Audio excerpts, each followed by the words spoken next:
very important part of women's rights within Islam, for instance, is that a woman has a right of choice in marriage.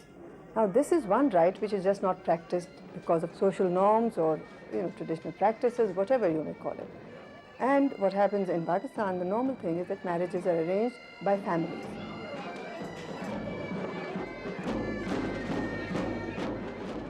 It's very seldom, especially in the more traditional families and in the rural areas especially, that neither the girl nor the boy is asked. Parents arrange a marriage and the marriage has to be gone through, and people are conditioned to accept it. Tradition becomes, and religion also becomes, a tool in trying to keep back women. I think any religion or any tradition can be used either to constrain or give women more space and choice. Tradition gives you a feeling of identity, tradition enriches your being, and it is very much part of your life, and you cannot discard all that.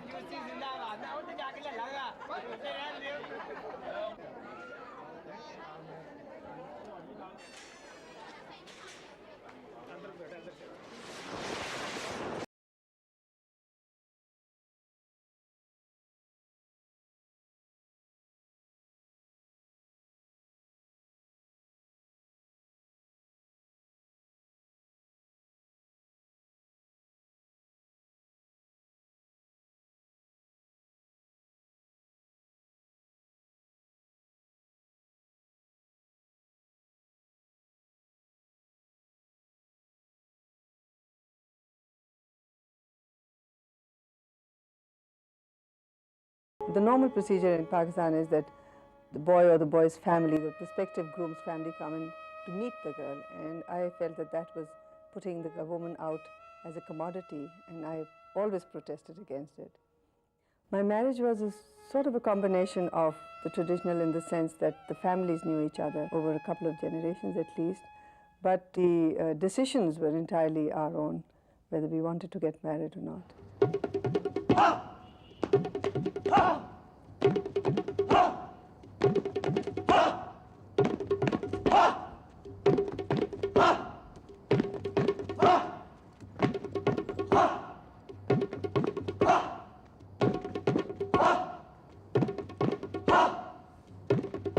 The play that we did last Thursday was about a woman who was a normal, regular young girl who was married off after an arranged marriage.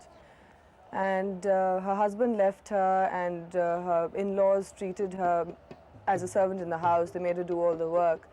And her husband had gone off to make money abroad. So she was driven to madness very slowly, from loneliness, from having nobody to talk to. She slowly became totally insane. So it was just how society might make a woman mad, just because nobody understands her emotions.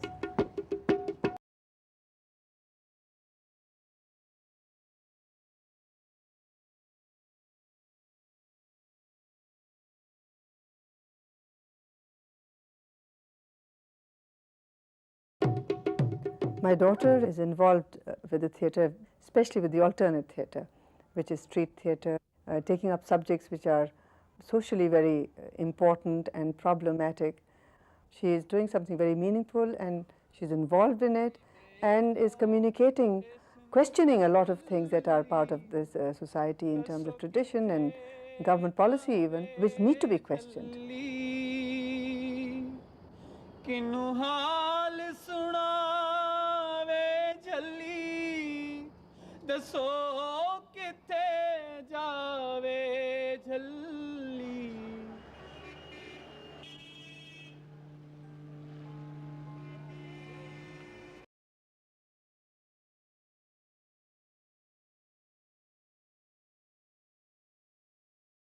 Pakistan is located in South Asia. It is inhabited by Muslims, which most of its population is Muslim. It has links with Afghanistan, with Iran, and has been influenced a lot by the Middle East because of the religious connection. And then on the northern part of it, it has connection with China. So it is a place where a lot of cultures met historically, and a lot of religions also met. And that is what is reflected in the country even now. The country is divided into areas where different stages of development exist. So you have feudal pattern, landed people, agricultural, economic and social systems.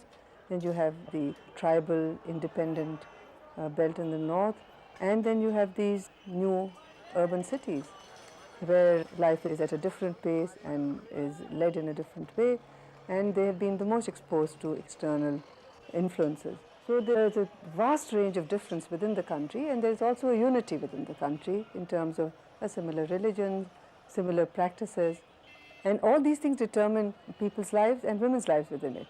It is a male-dominated society, and most cultural as well as religious practices try to reinforce male dominance.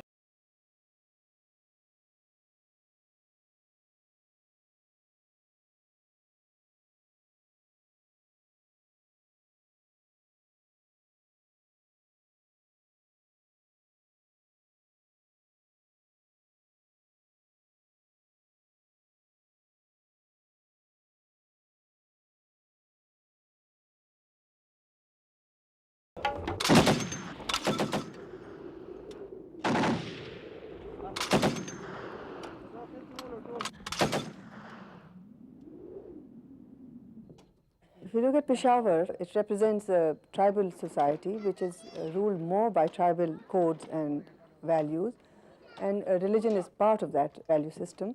Sometimes some of the practices there are not ones which are in consonance with religion even, but those are culturally, customarily practiced. And one of those is protection of women. They are all inch others. I'm here to work on the health projects, and also nowadays I'm giving a training to these people. Like I've selected a few ladies from this village who assist in deliveries.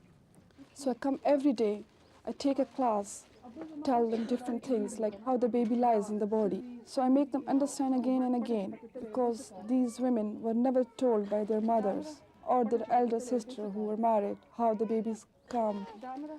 But they think that more children is God's will, and it's the God who's providing the food and everything. You have to tell them that it's not in the religion, because the preachers tell them a wrong thing. I tell them to stop this. They say they don't have any choice.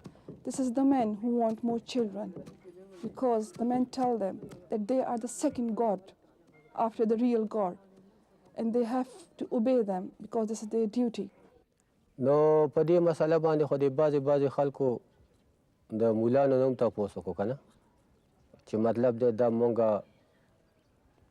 په دوایۍ په ذریعه باندې بند کړو نو د دې څه طریقه ده نو مولان ورته دا وایي چې مطلب دی د دې ګناه ده ولې چې هر یو ماشوم پیدا شي نو کلمه ووایي. Population planning program in Pakistan has been an utter failure, because I think that women have been seen as instruments of reproduction and not as people who have rights over their fertility, who have the right to make choices, and which again Islam also recognizes: the right of choice in marriage, for instance, the right to hold and control their property, to manage their affairs, and within this, I feel that they have the right to choose the number of children they want. Unfortunately, population is always viewed as something to be controlled and not as something that is part of a person's and a family's reality. Reproductive rights is as important and integral in this packet of rights as anything else. And we have to refocus on it, refocus from the woman's womb to the woman herself. And there are many instances also where we've heard that women would say we would be happier with a fewer number of children. But the kind of pressures that exist on her, what compels her to go on having more children, is partly social and cultural, where there is a male preference norm. Women who produce sons get some status. In a society where women do have lower status than men, the fact that they produce boys gives them a higher status. So it's very reasonable for them not to stop having children, to keep producing. And secondly, there is the whole economic factor, that they are earning hands, they do provide security, but there is no social welfare, there is no support system. Your children are your only support system. Thirdly, the mortality rate. You don't know out of your 6 children how many are going to survive and live normal long lives. So you have that as a safety net also. The only correlation that seems to be appearing is that if women are educated to a certain level then they do exercise the choice of having fewer children. And I think that's a very important correlation.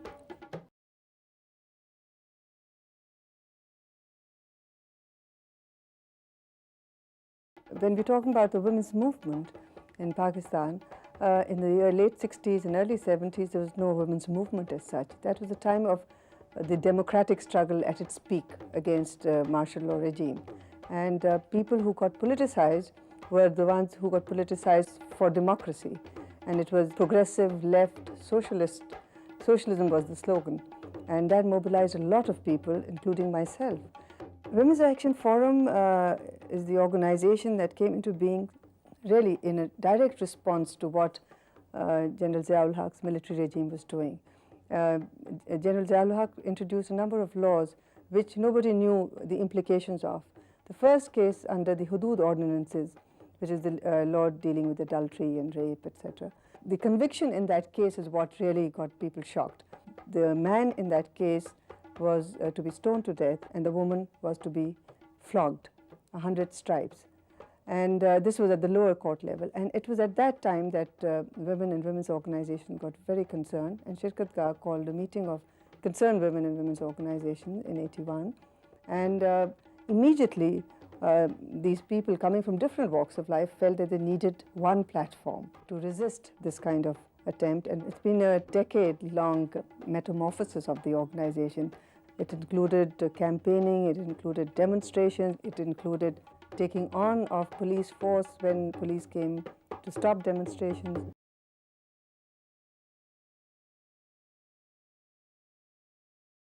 Shirkat Gah defines itself as a feminist organization. It's a documentation and resource center on women in Pakistan. That's our focus. And I think we have perhaps the best library on women in Pakistan. And 3 areas that we focus on are women and environment and sustainable development, women's economic autonomy, and third is women and religion and law. In about, I think it was '84, we decided that a book was needed. The objective actually of the book was to look at Zia-ul-Haq's Islamization, the political actors in that, and women's resistance.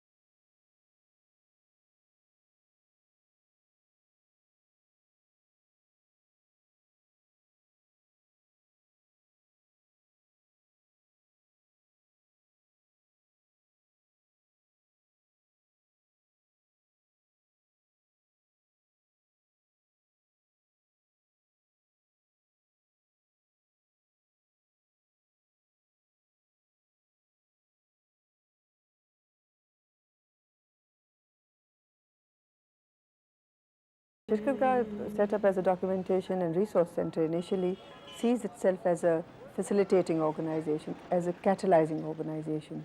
And as part of that, some of our work is to create more information, because we feel information is a source of power. And information about women, if it can go back to women, creates situations of power for them. It indicates that if women are given opportunities, they can excel, they can reach the top. And the question is of opportunities. And we, for a long time, have talked about the poor status of women, which of course is poor. We've talked about the drudgery of women, which of course exists, and we have to acknowledge it. But I think we have now come to a point where we want to look forward with a vision, a dream, a realization of women's potential. And I think we should be now concentrating more and more on things that have been achieved. And the fact that women's marriage age has gone up. It used to be 15 and 16, now it's 21 or 22. The fact that there are more and more people in the rural areas, especially and in the conservative provinces of Pakistan, wanting more schools for girls. मुंह में नहीं डालते, मुंह में नहीं डालते, गंदगी में बीमारी के कीड़े होते हैं, खाते खाते धोकर खाते हैं, धोकर खाते हैं, ठीक है। मैं तो चाहनी हाँ मेरिया बच्चियां पढ़न। ये सब मेरे वालदैन ने मैनू पढ़ाया थोड़ा, छोटी उम्र च शादी कर दी। मेरे दिल में ख्वाहिश मैं नहीं पढ़ सकी तो मेरिया बच्चियां ज़रूर पढ़न और जिन्ना भी हो सकता उन्ना पढ़न।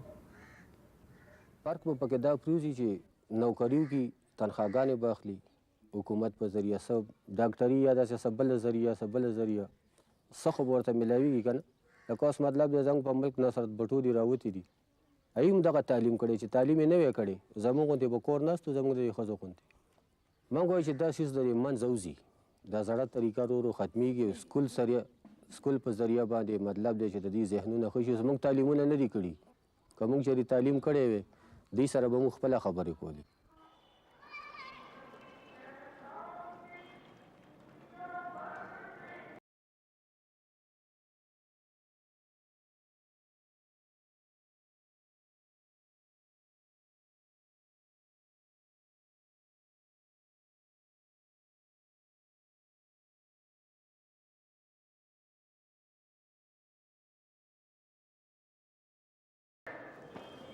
In Pakistan, there's been, ever since General Ziaul Haq's period of Islamization and state-sponsored Islam, instead of Islam being somebody's personal faith and relationship with God, it became something that the state decided to define for each person. And I think that's what people have resisted.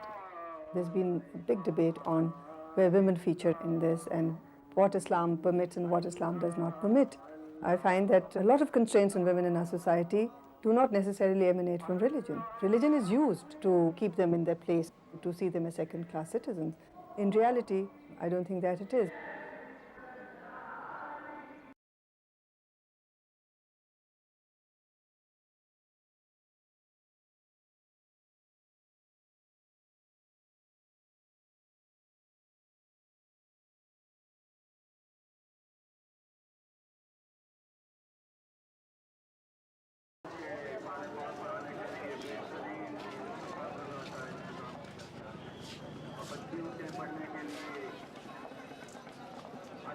If you talk about religion and women and seclusion and parda, Islam strongly articulates modesty, but it does not necessarily mean parda as we see or as is popularly known. Parda means seclusion, segregation, and physical veil. It's either a big chadar, which is a large sheet which you just wrap around you before you leave the house to go from one place to another, going into public space. The other form of parda is a more stitched, fancy variety with a veil which covers the face and a coat-like thing that you wear over your clothes. Again, the objective is that when women go out, they should be protected and covered with veil. Actually, parda becomes an issue when it's seen either as a symbol of women's control or retrogressiveness, or when parda is forcibly put on someone or forcibly taken off someone. I think it's equally oppressive for the woman concerned. It is her right to choose. In many instances, especially the newly educated, upwardly mobile classes, women of those classes who've just been the first time going to colleges or schools or jobs find that wearing a parda or wearing a veil gives them protection. They feel a little more secure going out. It gives them mobility. And in that case, I wouldn't advocate removal of that until the women themselves feel strong enough that they can break those conventions and be out without a burqa or without a chadar.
One sees women flowering on their own, and that's how one wants to march forward into the next century, with women having a say for themselves, having the voice that they need very badly, and to be able to express their needs, to fight for their needs, and fight for their rights, and achieving those.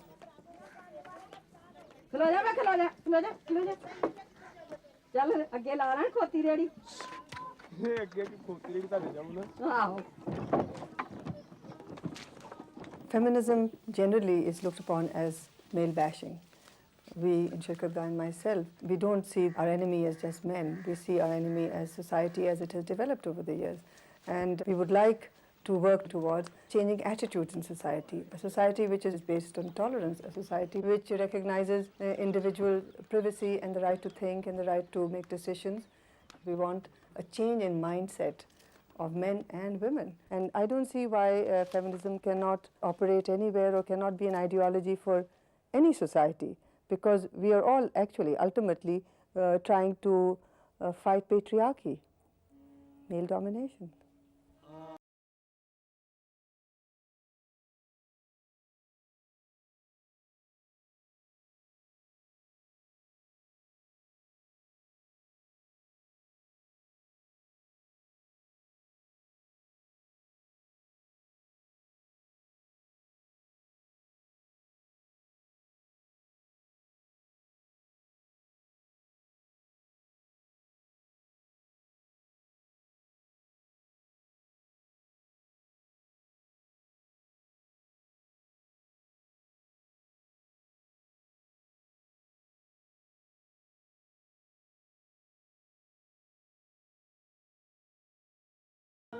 The women's movement will continue. It will have periods of struggle, it will have periods of reverses perhaps. So the process will continue, 2 steps forward and 1 step back. But I think it's the 2 steps forward which are very important.